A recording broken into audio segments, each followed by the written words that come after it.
Hello, everyone. Welcome to today's webinar session of the series Preparation Training for LPIC-303 Security. Today, we will continue with the topic host security and host hardening. This was actually the same topic that we had in the previous webinar series. Nevertheless, we weren't able to address all of these topics. So this is what we are going to do today. And today it's going to be only me, Jurlind. Alex is not available, so I'm still happy to be here with you and to share some knowledge and to get some interesting discussion together. And let's start. So what are we going to do today as this second part? As you remember, if you were present in the first session about host security and host hardening, we talked about how you can configure your BIOS with respect to the unified extended firmware and how you can configure the bootloader, putting a password so that not everyone can change stuff on that. We talked about how you configure kernel mechanisms as exec shield or address space layout randomization, and how you can disable settings on the IP ICMP.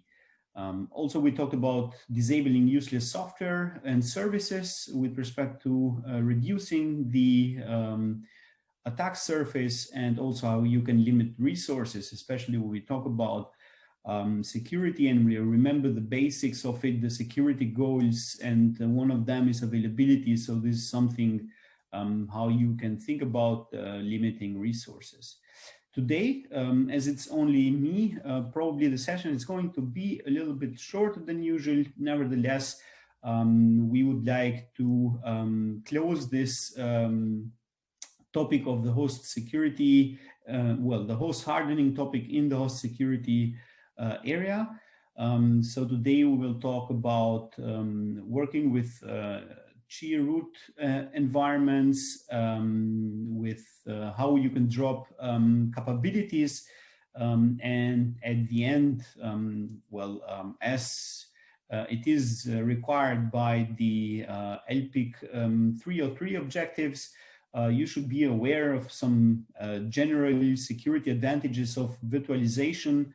I have also put one or two risks or disadvantages while using virtualization, so that kind of we have both sides of the topic, but it's only to be aware about it. So it's just some thoughts on that, some bullet points that I would like you to take with you.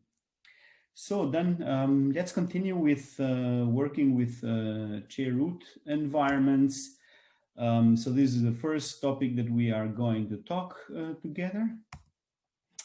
So what is actually chroot environments? So the best way to understand this is, let's find out the documentation. So if we go to chroot and we see the documentation here, I hope this is still readable, but I think this is the best way actually to get used to it, even with different programs, commands on the Linux operating system. This is how you get familiar and get used to it. So chroot is, it runs a command or an interactive shell with a special root directory. What does it mean?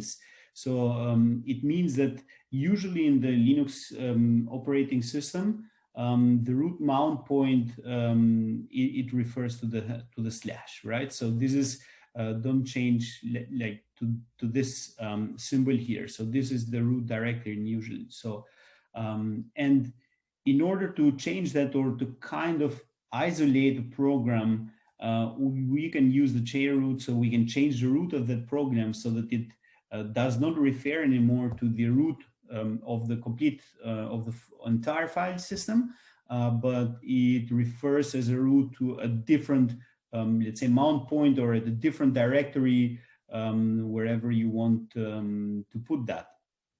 What else do you have in here? So you have how you can do like the options. You can put the new root. So this is where you put your mount point, the comments and the arguments.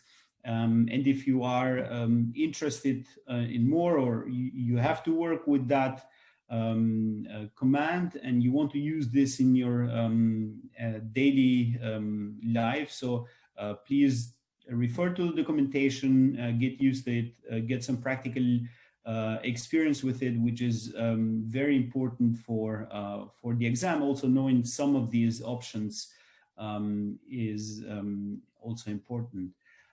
So let me go back to the slides and talk a little bit again about what is change root useful for. So one example is or what it is behind it is for testing and developing. So you want to test or you want to develop an application, but you want to make sure that this application is not, let's say, bothering, or it's not doing anything wrong on your, let's say, basic host operating system and the host file system. You can chroot this application and you can develop on there, and you are sure that it's going to have an isolated view on that file system. Another one is, for example, dependency control.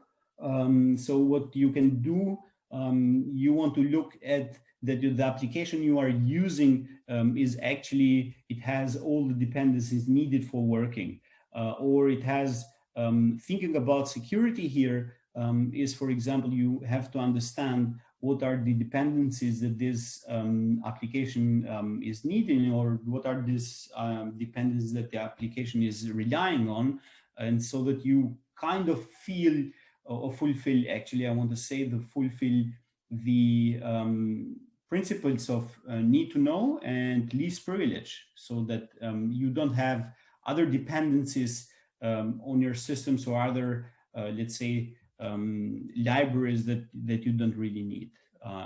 Compatibility, for compatibility reasons. So again, for testing and in developing, you can use this also. Compatibility, I think it goes on that same class.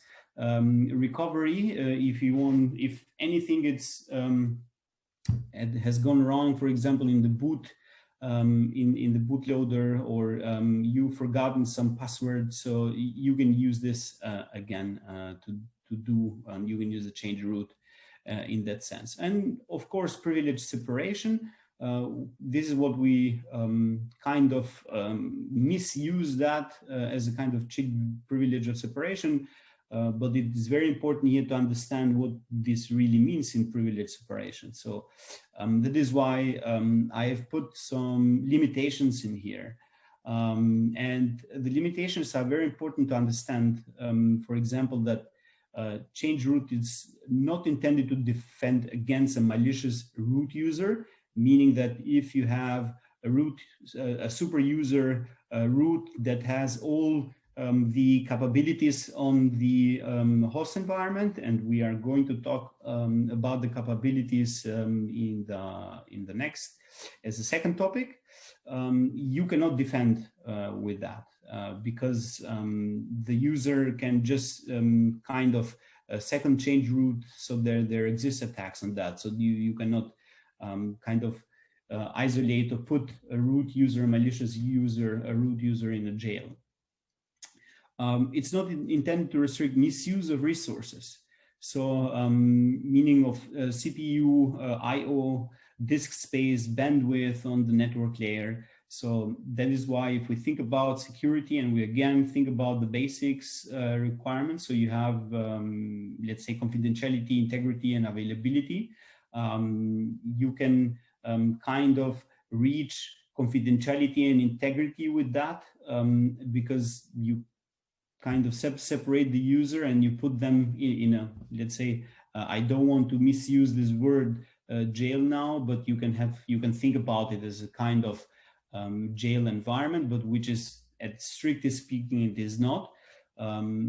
Nevertheless, thinking about availability is something that you cannot achieve with that, right? So again, it's not intended to block access on the system.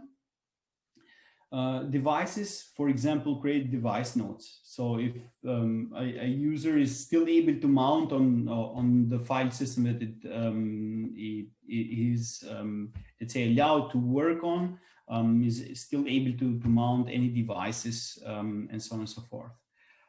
So if the user can still mount the device where actually that part of the file system is lying, he is able to look or to just check all the files outside of that closed environment. What it is important also is that change root path has to contain all the data required by programs running it. Meaning that, especially when it comes to security, so you might think this is of course a handy tool and it can help you to improve the security. Nevertheless, it makes a little bit things from the operational perspective a little bit more complicated because if you are updating or patching your system, the patching and the updating is not aware if you have done any change roots. If you have a change root, if you have a different root in your file system, and you have some programs or a specific set of programs there for specific use case for specific users, they will remain unpatched and not updated. Be those libraries, be those programs or binaries, whatever, this would remain not updated. And this, of course, needs to be maintained from an administrator perspective. And you need to be aware that not only you need those programs for running and for making things work for specific use cases, but you have to think also of updating those and so that you don't have any, let's say, security holes in your environment.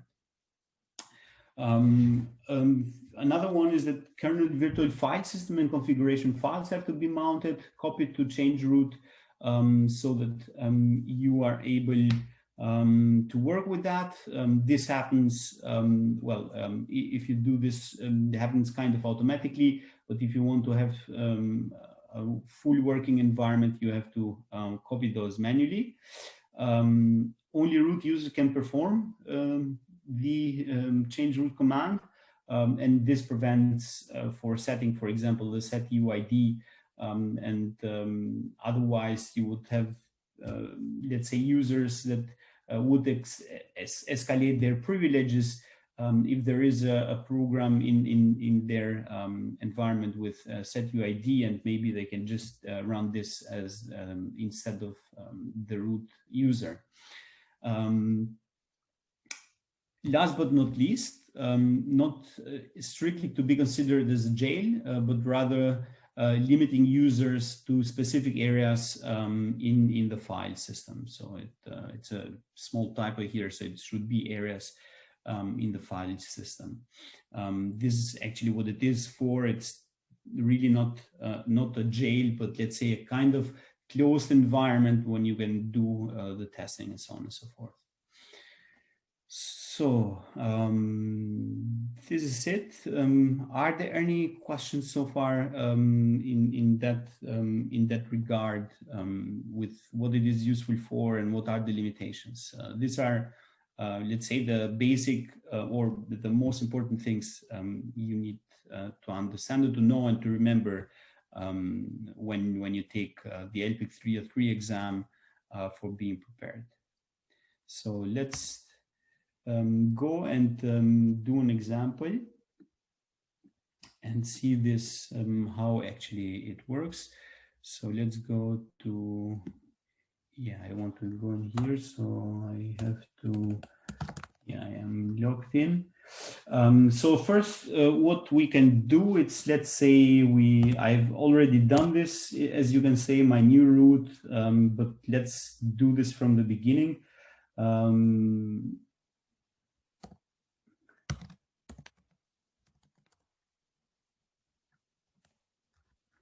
let's delete this. So what you actually do, let's you start creating a directory, and you say, okay, let's create this directory, my new root, and let's say we want programs. We want to run programs, for example, a bash. In this new environment, we want the ls command binary so that you are able to see files and directories and list files and directories in your system. And in addition to that, I will add, let's say, the ping binaries, as we can use this as an example in the second topic with respect to dropping capabilities. So that's why I will just copy that. So let's make let's change directory first, and let's make some other directories that we need to copy the dependencies. As you remember, I was saying that we need to copy dependencies. So now that we have created the directories, so the directories are there. Let's copy the programs. Let's say which bash, which ls, ping. Okay, so let's copy then those into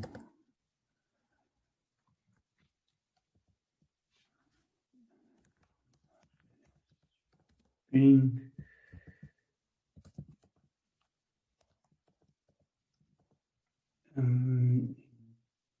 Where do we want to copy this? We want to copy this into bin. So let's go to bin and see that we copy them.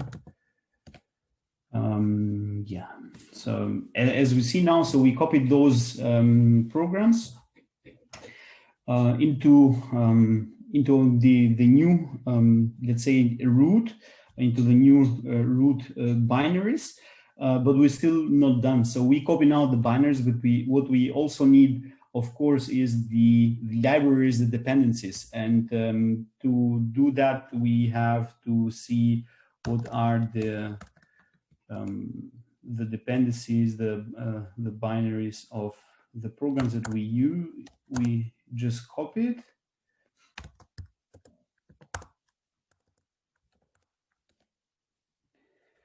So I hope that this is still readable from your end. Now we see, okay, we have the lib info to copy and the libc and so on and so forth. But before I do that, let me create this folder first so that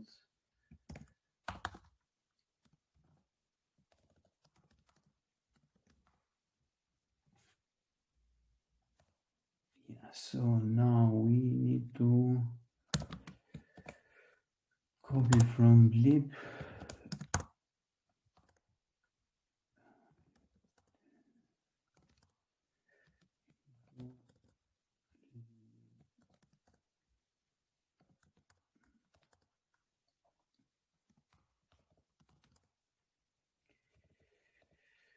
What is the lib? That's why we need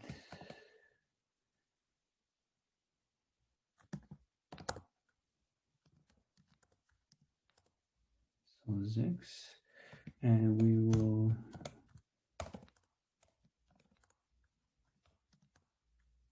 copy this into here. So let's check.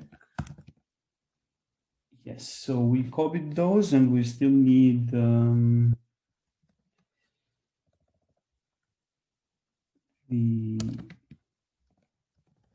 64,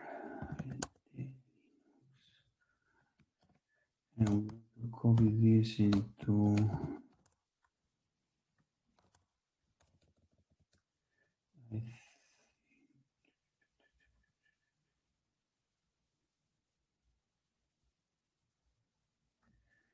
yeah, so we need to go out in here so we can copy the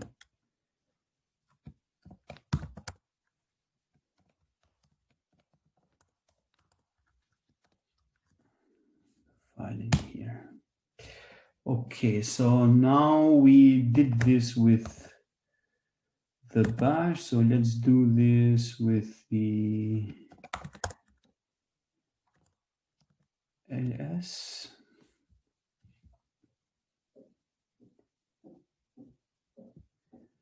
So we copied libc6 is already there, the LSO is also there.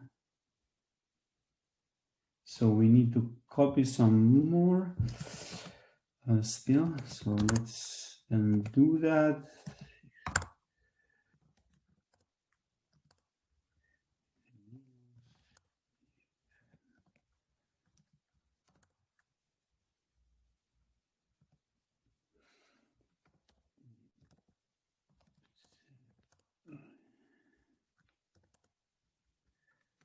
So this we need, and what we need more is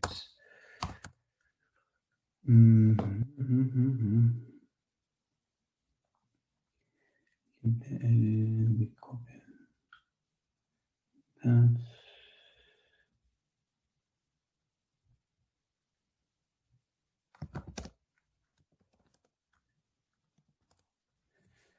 So we want to copy this into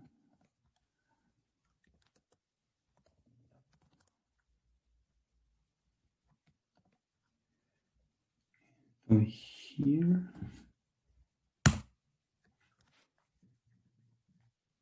Okay. And we still need to did we copy this? 64,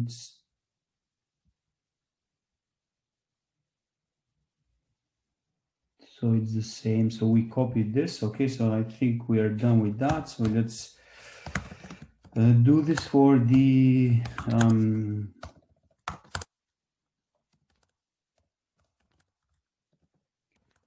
thing program.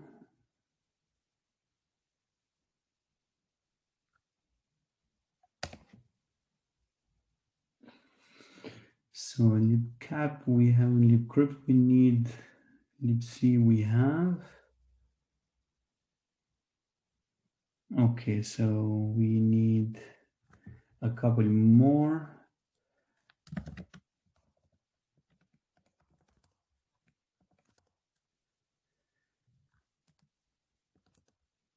No, I think I did a mistake before, but I will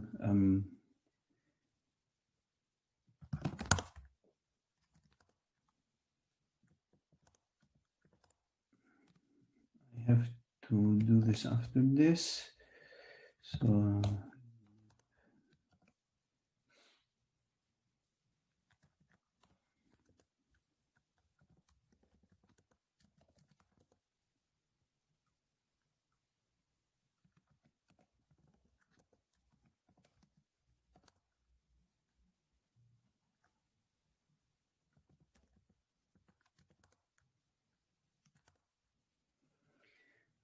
So the libc we have, we still need the libgpgr.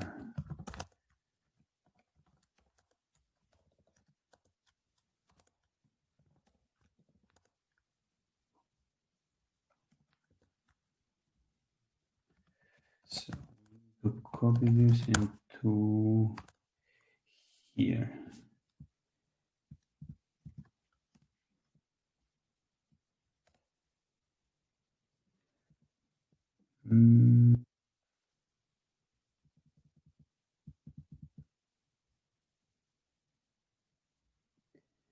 Well, so then we have this.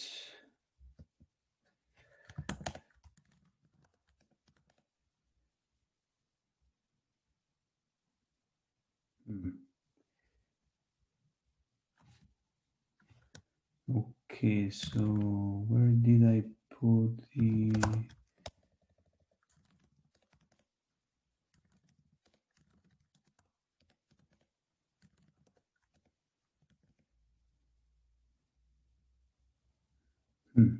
Interesting.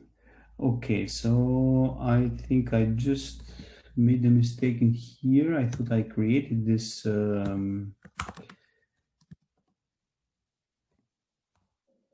folder already, but it doesn't seem so. So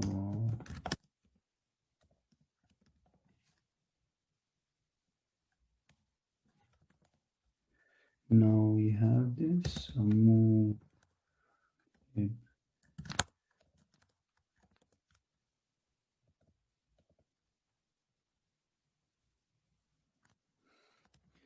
Let's remove lib.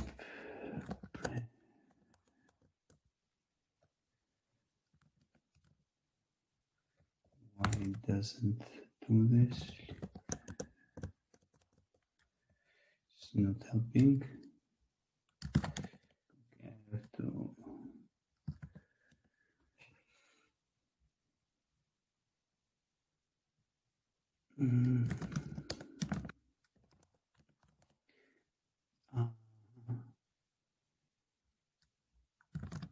I thought I did this, but now look at where it is. Okay. So can happen, can happen.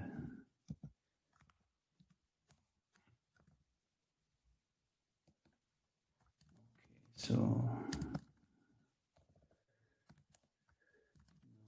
go to lib.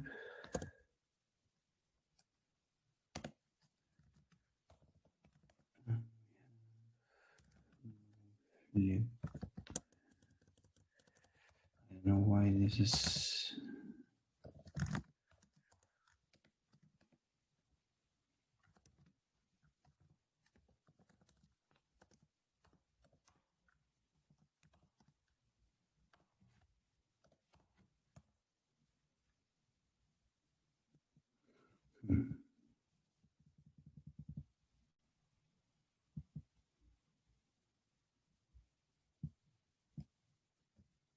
Interesting. Am I lib right?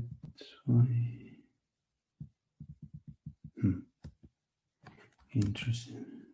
Of course, here there is nothing. Okay, so this is even difficult for me to see in here. So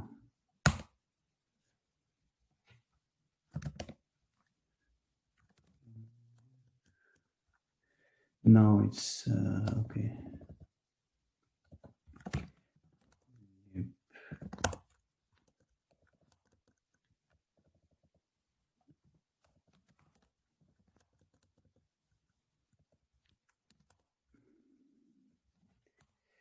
Okay,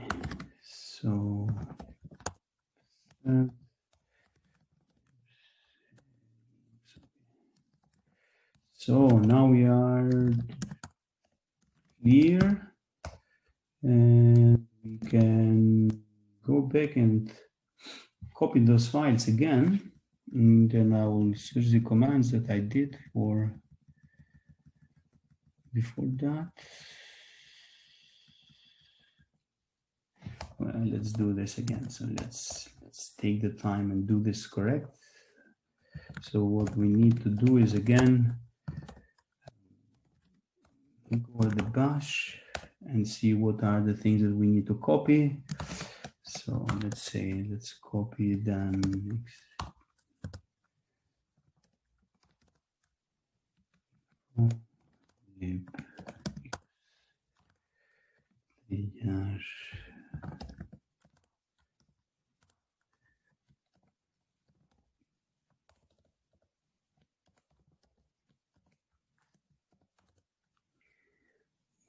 so libc and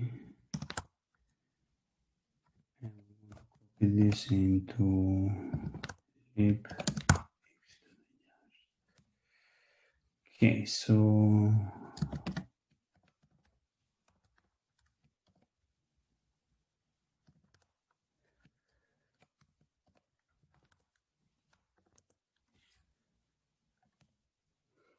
Okay, just for the sake of,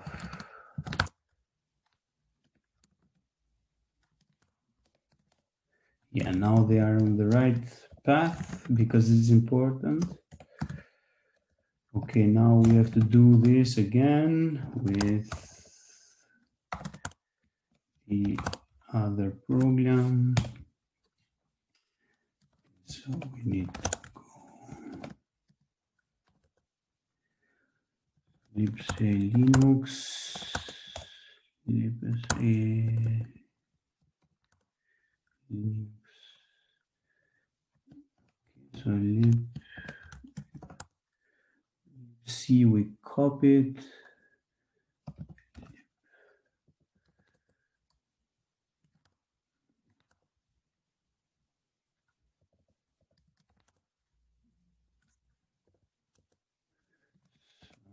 What else do we need? So libd we have,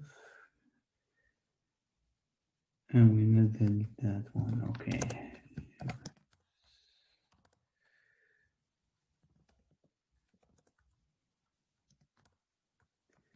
Okay, now I have to make sure that I'm copying it from the right. Okay, so then we are done with that. So again, let's see now the ping program.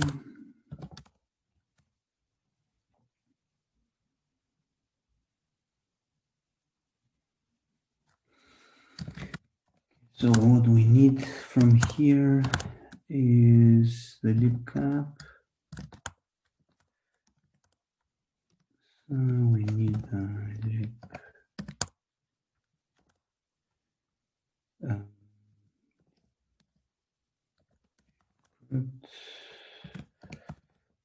We need the lib. Solve.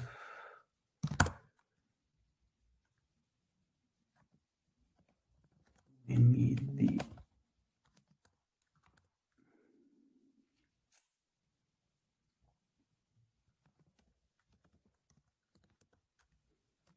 error and make sure that we copy this in the right path. And yeah, so okay. Let's see now that what we have. So we have the 3 programs. Let's see that what we have in here. So only the folder. Okay, here now we have all the libraries that we need and all the dependencies.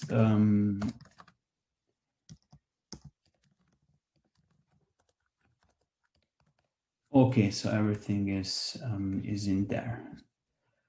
So now that we have everything in there, now let's start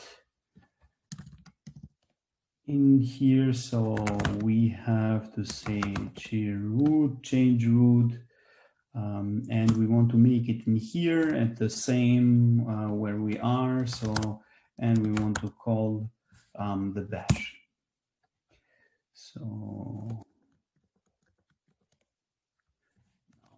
as you see, if we try now to do an ls, we would see only the 3 folders that we have created, only the 3 folders that we have created, and nothing else. And if we do, if you want to go to root, you will see that we'll still be at the same root, so we cannot get out of this.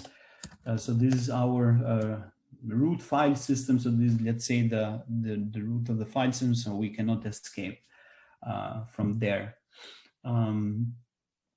If we, for example, try to etc, we cannot. So there is no such file directory. How you can get out of it? We just go with exit. and you are out of the, let's say, the closed environment, the environment that you cannot do much, rather than let's say what it is allowed for you or what it is there. So for example, if we go again into the bash, and I'll just want to, so ls we are able to do because we just copy it, right? So looking at what programs we have the ping. So if we do the ping, you will see that this is not going to work. Yeah, so system error, and this is something that we'll get to know in the second part. So this is it for the change root. Actually, let me go back to the slides. Are there any questions so far to this part? So at least I don't see any questions in the chat. So, but before I go to the second point, I want to say, so be aware, of course, you have to update the change root applications and upgrade them those locally. Not every application needs to be rooted. So be aware of those, and be aware that chroot is not, let's say, the silver bullet of doing everything. So you need also to think about security always in a kind of holistic way. But this is a good tool to let's say to reduce the attack surface. Okay, so let's continue with drop capabilities. So what can we actually learn from it? So again, it's similar to the chroot. So let's move to the main pages, and let's see it. The capabilities, main capabilities, capture. This is what I want to have is the main page of the capabilities itself. So get cap do we have? So this is let me check it. How is it called? Main capabilities. Under Linux. Yes, I have to write it.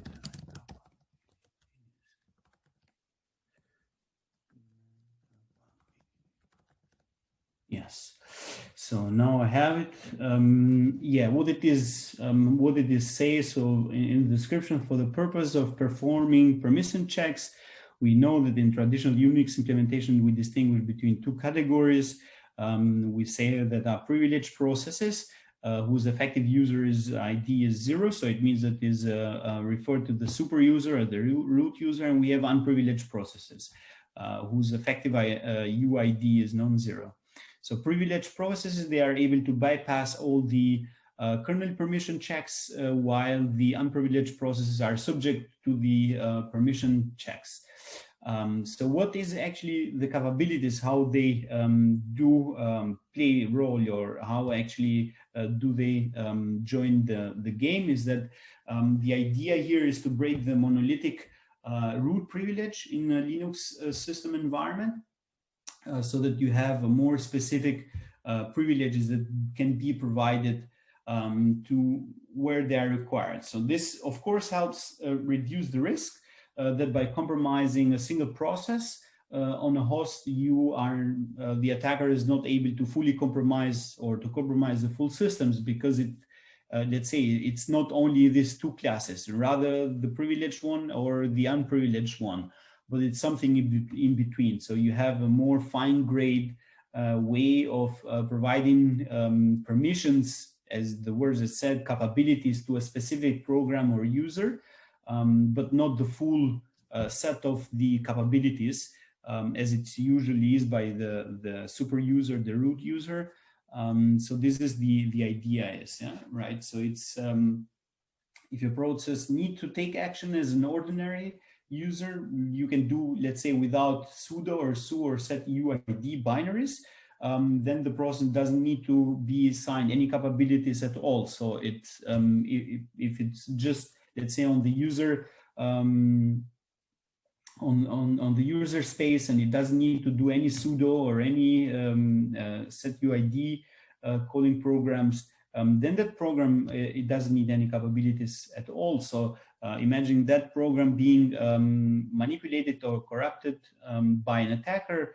The attacker is very limited in things that it can do by manipulating that program. And of course, if there are any other bugs or holes in the system, of course, an attacker can do much more from gaining access, still gaining access into the system.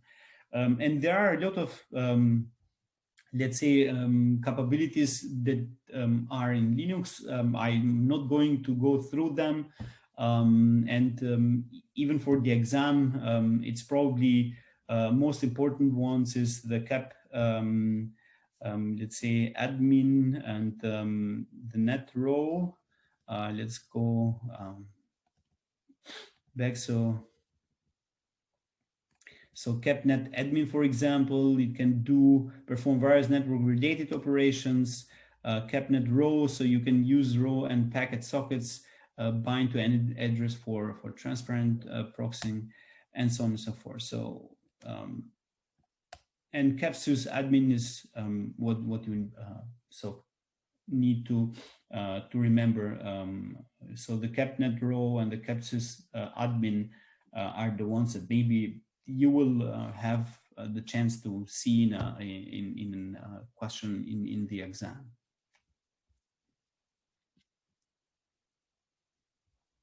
So let's go back to the slides. Similar to the previous slides, I wanted to talk here a little bit about what are capabilities useful for, and what are some limitations that you have to be aware of. First one is that capabilities, you are really thinking about separation of duties. So you have, let's say, different roles and different administrators on your system. So you don't have to have the super users that can do everything, but you can separate this into different roles. And what is this useful for? Okay, this reduces the attack surface by nature. So it's this is not a surprise. What are the limitations? Well, allowing certain capabilities bring risks. So this is, again, nothing new, but I found here a very interesting discussion forum. By doing some research, have a look at it. If you are interested in the security topic in general, or especially looking at capabilities to understand actually what attacks are able or can be executed by when programs users have certain capabilities assigned to. Your file system needs to support extended attributes in order to make sense and in order to interpret capabilities. But this is what you usually find in let's say, in the common or in the general Linux systems today. And you cannot set capabilities on symlinks. So these are, let's say, 3 limitations that you should be aware of. And I think with that is mostly what it's probably also necessary to know for getting the basic understanding. As I said, if you are more interested in the topic, go and please read that forum. So let's go to an example. So before we start the example, let's understand. So there are a couple of useful binaries, getCap and setCap, where that you can use to get the capabilities of a certain program and or setting the capabilities of a certain program. There are also, there's another libraries or another utilities like for file cap and process cap, so you can, let's say, see the capabilities of the files in general or processes, and you can even test capabilities. But what we will use is the cache or the so-called capability shell wrapper, and in order to read the capabilities out and also to set capabilities and to make sense of them. Let me go back to our here. So I need to go in here. So we are still in here. So let's get out of it. So if we, for example, let's just use first the get cap capabilities, and we've known we had the program in user ping. So you see, for example, you have a ping. Well, this is a good example, because traditionally the ping program, the ping binary, it was shipped in most traditional Unix systems with let's say being with a set UID, so having all the capabilities of root, meaning that if you had a bug or a hole in that and someone exploited it, it would took over the whole system. But now, if an attacker was able to compromise the ping binary, would only get a small additional level of privilege. As you see here, it has only the privileges of networking, and you see also a plus EP. So this is again the EP, what it means. So the E refers here to the effective capability of the file, and P is the permitted capability of the file. Where this is, for example, the effective capability of the files is necessary for files that weren't implemented with capability aware. So the program was not written with capability in mind, which is the case, for example, in ping. And so you will mostly use all the time this, when you set capabilities, you will use the plus EP to be sure that this is actually working. So what else? Yeah, so it is also important to know about the two different terms. We will just look at them: the inheritable and the bounded capabilities. So inheritable capabilities, and be aware that we talk about capabilities, these are threat specific, right? And the inherited capabilities are capabilities that can be passed by to from one program to the other, and the bounded capabilities restrict which capabilities can be inherited by a process. So I think that is it. What you actually kind of need to know, but as we don't have the now let me get the capabilities of the what we have copied in here. Oops, not in here, but in here.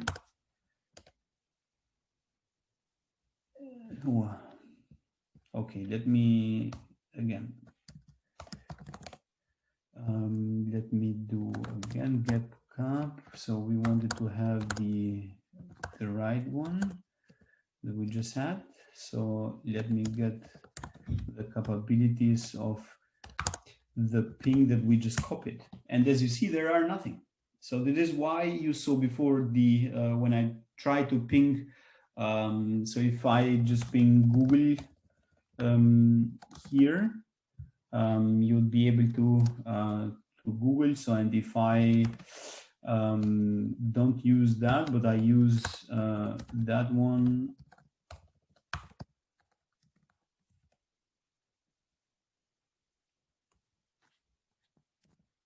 So now it's working as I'm outside of the jail.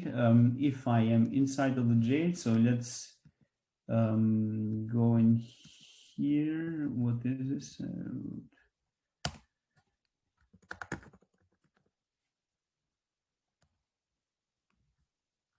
So if we go,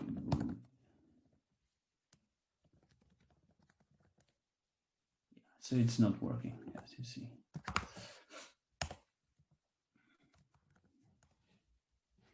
Again, what else can we see? How now, looking at the cache program that you need to know, like for example, if we do just printing, you will see here what are the bounding set, meaning what are those capabilities that actually you cannot do. So I'm here with a user, and I cannot do this. I cannot do anything, as you can see. These are in here. So in order to see this a little bit in a better, a more readable way, so let's look at this.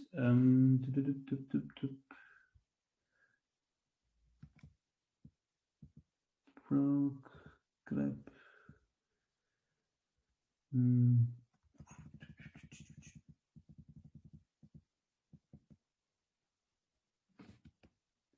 So maybe I have to do this here.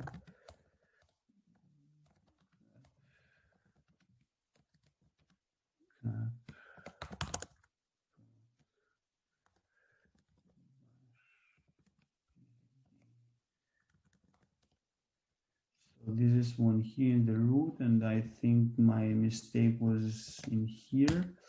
So if you see here, so these are the inherited capabilities, the first place, so there are none. So this bash cannot, so the processes that started from that bash cannot inherit anything.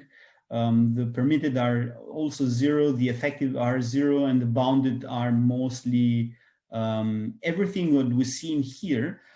So if we want to see what that means, you have to decode. I have to capture decode. 1, 2, 3, 4, 5, 6.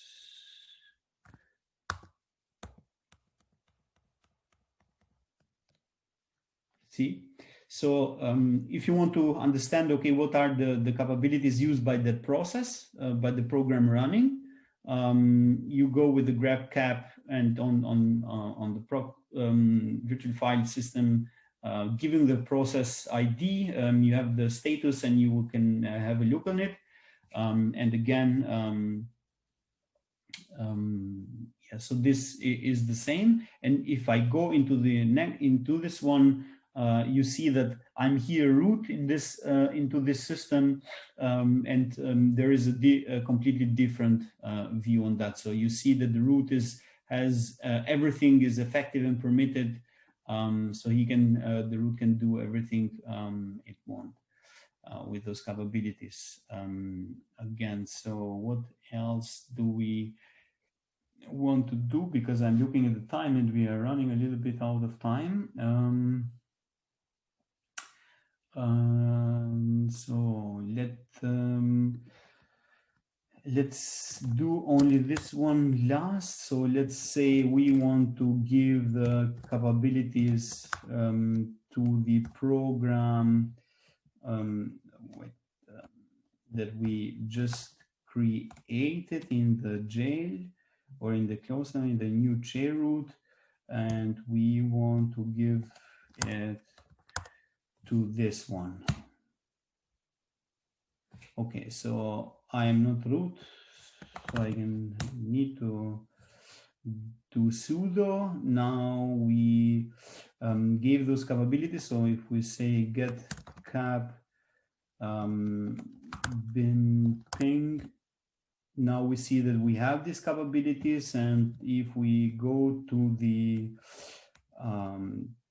root, so if we change root and if we go Google it, it's not working. Well, I think I forgot something. But it should actually have these capabilities now. I have to look at it. Why it's not working? Because now it should have the capabilities. And I copied all the, maybe I forgot something into those libraries and the dynamic libraries that I need to copy. So that was a little bit, let's say, messy in the beginning. So due to the time, I'll just want to go back to the slides and just say 2-3 words about security advantages of virtualization. Well, what are the advantages and risk of virtualization? Using virtualization, you would have you would be more cost effective because, of course, you would need less hardware. You would be more flexible, and you can scale easier. This also helps with respect to security. You have a better or a more efficient operational. You have a dynamic regulatory compliance, meaning that you can, let's say, very easily adapt your compliance to what it is required. While if you don't use virtualization, of course, you need to do this on starting from the hardware and installing and doing everything, and you have a better isolation. So going from one system where many applications is running to a system where applications are separated through a virtual monitor manager or the hypervisor, and they cannot see each other because they are running on different virtual machines. You are, let's say, significantly increasing the security of your system, because compromising one of these virtual machines, you probably have access. In most of the cases, you would have access on the only on the virtual machine itself, on the guest virtual operating system, and it's very difficult, or let's say it's very also uncommon that you have the ability to then find a way to escape that virtual machine and attack the other ones. Nevertheless, this is not something that cannot happen. That is why, so there are still risks even in the virtualized world. So compromising the hypervisor, you would be able to compromise all the VMs running on it. And also be aware about that reverting the snapshots can lead to violation of compliance policies, meaning that everything that you had before, if you revert the snapshots, is just lost. So these are also things that you need to think about it from a security perspective, and just keep those in mind if you are preparing or going to take the exam, because kind of these questions can arise. Yes, so we mostly in time, so I have 1 more minute, but we can take time for questions. So are there any questions so far?